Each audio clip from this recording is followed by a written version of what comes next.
Hey, let's switch gears, James, and talk for a minute about an area where you've got a lot of expertise, and that is the cruise industry. You know, we had quite a few ships, new hardware as they call it, come out this year, but that seems just to be the tip of the iceberg.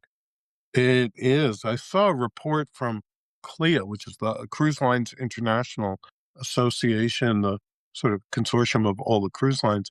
And between 2025 and the end of the decade, there are something like 50 cruise ships being built and deployed. They call this the book. They refer to it as the book. It's the book of builds in the cruise industry. And apparently, the book has never been bigger than it is now. Yeah, you just can't come up with the idea, hey, let's build a cruise ship and it's going to launch in 2028. I mean, there's substantial planning and capital investment that's Years required. ahead of time, they're planning ships now 3, 4, 5 years out. And so we know what's being built or what's being designed. And they're ships of all types, not just the big mega ships that always make the news. And by the way, I've been on a few of those recently. This past year, um, Star of the Seas from Royal Caribbean, now the largest cruise ship in the world. So I got to go on the inaugural for that. And spectacular, by the way. I was on Icon, its sister ship the year before. And these ships, although they're floating cities, I mean, there are between crew and passengers, there's 10,000 people on board these ships, and they look like they're, I don't know, they are 20 decks high. They look like you took sort of the Empire State Building and turned it on its side and floated it out to sea. Um, but on board, actually, they're very beautiful. The crowd control is like Disney did it. Like you walk into the public spaces, nothing seems crowded. There aren't lines for anything. Every elevator that opens is empty. It's really very surprising the way they could create a vehicle of that size and make it actually a very beautiful and even intimate experience. It's quite a destination. And because they're so big, they can put so many interesting things on board. Great restaurants, great entertainment, so many choices that this is a new thing that in a week long cruise, you can't see everything. You know, that's really different. I mean, there used to be big ships before, but if you were on board for a week, by the end of the week, you felt like, well, I've eaten everywhere you can eat on board and I've done everything you can do. I don't think you can say that anymore on these big ships. Almost every imaginable cuisine is available now. I mean, there would That's be right. I mean, there are Japanese steakhouses, teppanyaki steakhouses with the guy flipping stuff. And so, but that's one type of ship.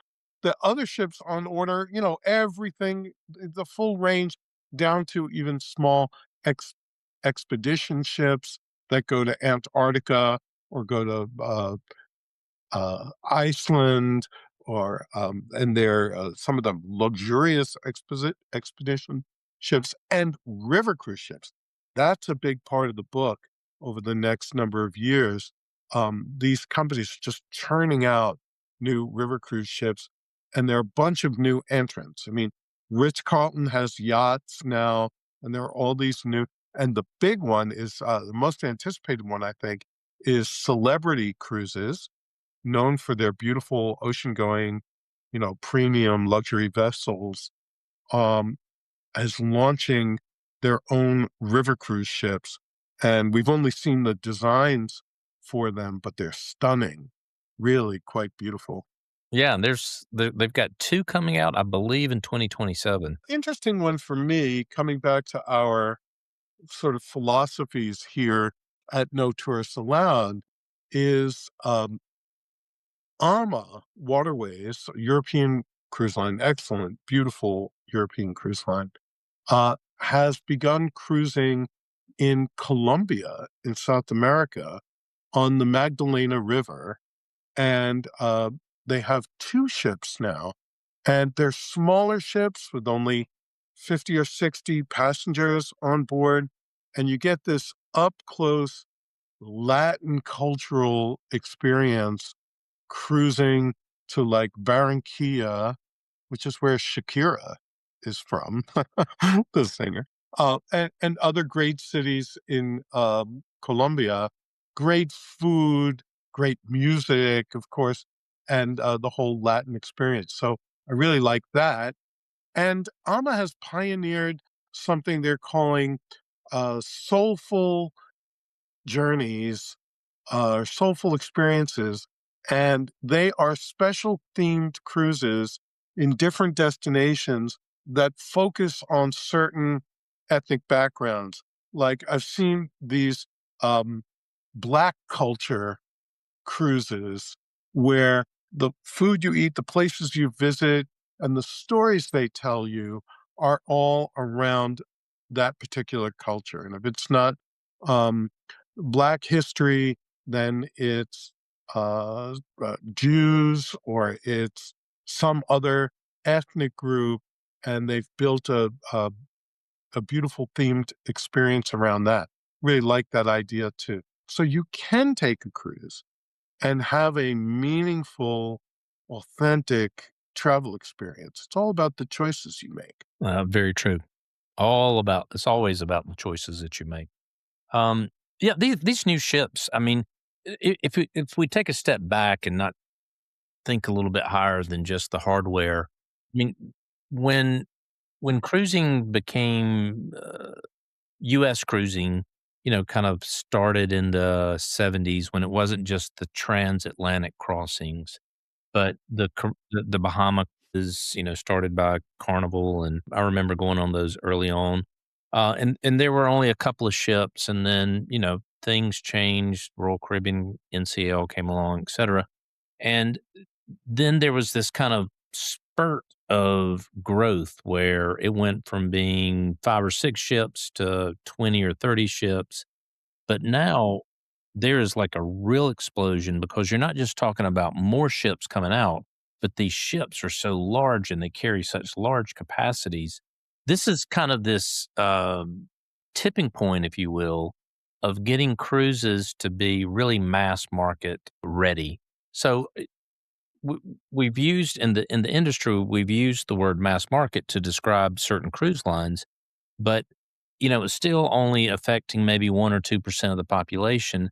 But now when you have these vessels, when you have, 10 or 20 of these very, very large vessels that can accommodate 5, 6, 7,000 passengers out sailing every week, now you can start hitting on a larger percentage of the population. You can start servicing a larger percentage of the population.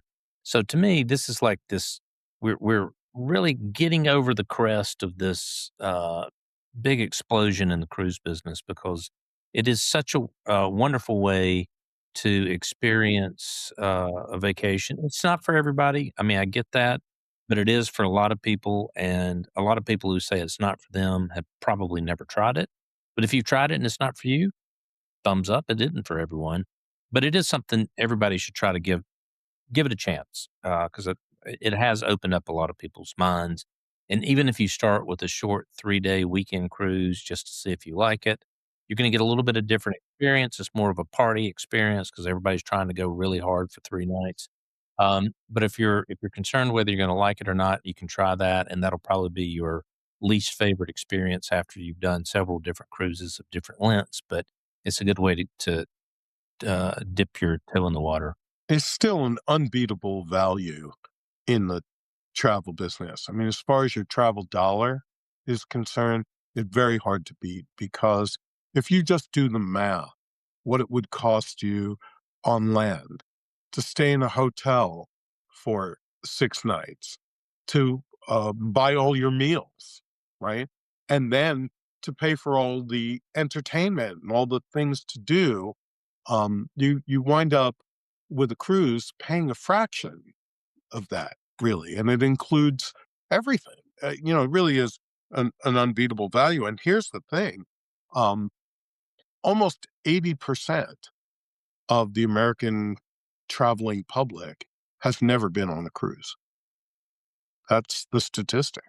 So, 8 out of 10 people have never been on a cruise. So maybe very probably you listening in with us, many of you have never been on a cruise, and Mike and I certainly recommend it as something you should try, an experience you should try, right? It's not what I do for every vacation, but when we do take a cruise, um, very high satisfaction rate. The repeat rate on cruising is huge also.